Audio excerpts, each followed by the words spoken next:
నమస్తే అండి. Wish you happy new year. కొంచెం 2వ తారీఖు చెప్తున్నారేంటి అనుకోకండి. అందరూ సంతోషంగా ఉండాలి.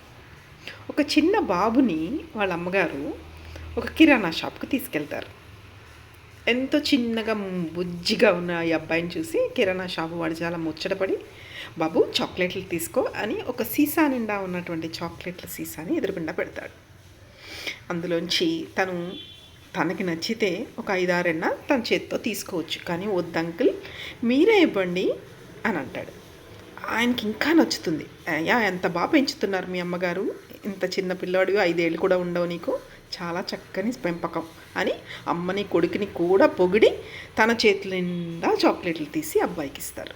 అబ్బాయి సంతోషంగా ఈ జేబు ఆ జేబులు నిక్కర జేబుల్లో కూడా వేసుకొని చాలా సంతోషంగా వాళ్ళ అమ్మ చేయి పట్టుకొని తిరిగి ఇంటికి వెళ్ళిపోతుంటాడు.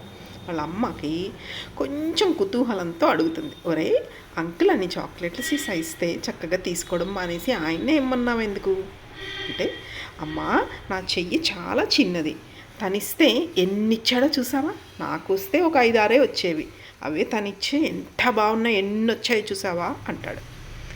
ఈ చిన్న సమాధానంలో మనకి జీవిత సత్యం ఉంది. ఏంటంటారా? మనం దేవుడి దగ్గరికి వెళ్ళినప్పుడు, అయ్యా మాకు కారు ఇవ్వు, అయ్యా మా బాబుకి పెళ్లి చేయి, అయ్యా మాకు ఒక పెద్ద ఇల్లు ఇవ్వు, ఇవి కదా మనం అడుగుతాం. అలా అడగద్దు, ఎందుకంటే మనం అడిగేది 1-2.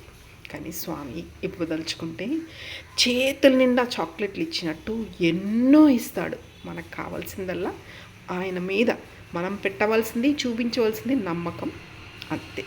అదే కాళ్ళ మీద నాకు ఆ నమ్మకాన్ని ఉండేలా ప్రసాదించు స్వామి అని శివయ్యని అడగండి, తప్పకుండా ఇస్తాడు. మీరు కూడా సంతోషంగా ఉంటారు.